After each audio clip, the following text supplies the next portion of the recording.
नमस्कार दोस्तों, चलिए आज हम जानते हैं कि रक्षाबंधन का त्यौहार कब मनाया गया था और किसने इसकी शुरुआत की थी और इसको क्यों मनाया जाता है। रक्षाबंधन का त्यौहार हर साल सावन महीने की पूर्णिमा के दिन मनाया जाता है। यह त्यौहार भाई बहन के प्रेम का प्रतीक रूप माना गया है। देश भर में रक्षाबंधन का त्यौहार बड़ी धूमधाम से मनाया जाता है। रक्षाबंधन के दिन को श्रावणी पूर्णिमा भी कहा जाता है। सावन पूर्णिमा के बाद भाद्रपद महीना शुरू हो जाता है। रक्षाबंधन के दौरान बहन अपने भाई की कलाई पर राखी बांधती है और उनकी लंबी उम्र की कामना करती है। इस दिन बहन अपने भाई को तिलक लगाती है और राखी बांधती है। बदले में भाई अपनी बहन की रक्षा करने और उसे अपनी क्षमता के अनुसार उपहार देने का वायदा भी करता है। लेकिन क्या आप जानते हैं, रक्षाबंधन से जुड़ी हुई कुछ ऐसी ही तथ्य है जिससे रक्षाबंधन का त्यौहार कब से शुरू हुआ। चलिए जो लोक कथाएं हैं उनके बारे में जानते हैं। नंबर 1, राजा बलि और देवी लक्ष्मी की कथा। धार्मिक कथाओं के अनुसार रक्षाबंधन के पावन पर्व को मनाने की शुरुआत माता लक्ष्मी ने की थी। सबसे पहले माता लक्ष्मी ने ही अपने भाई को राखी बांधी थी। धार्मिक कथाओं के अनुसार जब राजा बलि ने अश्वमेध यज्ञ करवाया था, तब भगवान विष्णु ने वामन अवतार लेकर राजा बलि से 3 पग धरती दान में मांग ली थी और राजा बलि को रहने के लिए पाताल लोक भेज दिया था।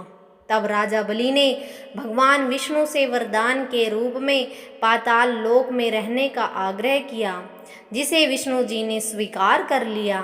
तब माता लक्ष्मी राजा बलि के पास भेष बदल कर गई और उनके पास जाते ही रोने लग गई।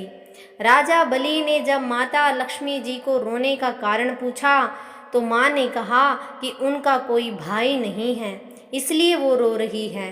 राजा ने माँ की बात सुनकर कहा कि आज से मैं आपका भाई हूँ। माता लक्ष्मी ने जब राजा बलि को राखी बांधी और उनके भगवान विष्णु को मांग लिया, और ऐसा माना जाता है कि तभी से भाई बहन का यह पावन पर्व शुरू हो गया था। दूसरी कथा है यमराज और यमुना की कथा। रक्षाबंधन की जुड़ी पौराणिक कथा के अनुसार मृत्यु के देवता यानी यमराज और यमुना भाई बहन थे। एक बार यमुना ने अपने छोटे भाई यमराज को लंबी उम्र देने के लिए रक्षा सूत्र बांधा था। तभी से यह परंपरा प्रत्येक श्रावण पूर्णिमा को निभाई जाती है। एक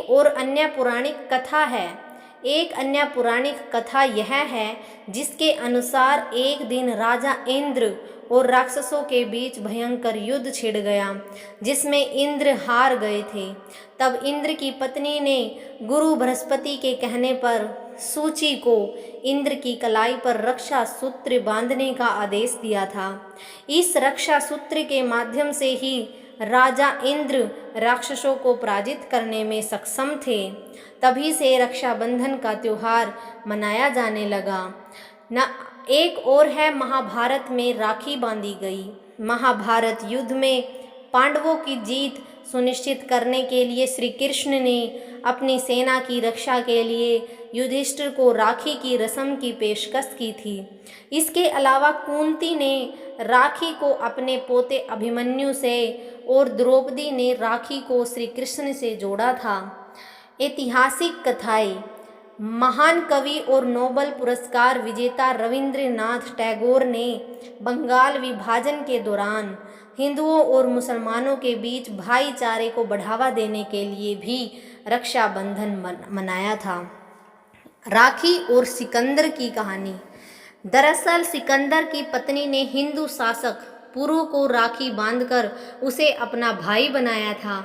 एक दिन सिकंदर और हिंदू राजा पुरु के बीच युद्ध छिड़ गया। युद्ध के दौरान पुरु ने राखी के प्रति अपने स्नेह और अपनी बहन से किए गए वादे का सम्मान करते हुए सिकंदर को अपनी जीवन दान दे दिया था। रानी कर्णावती और सम्राट हुमायूं की कहानी। मान्यता है कि राखी बांधने की प्रथा राजस्थान से शुरू हुई।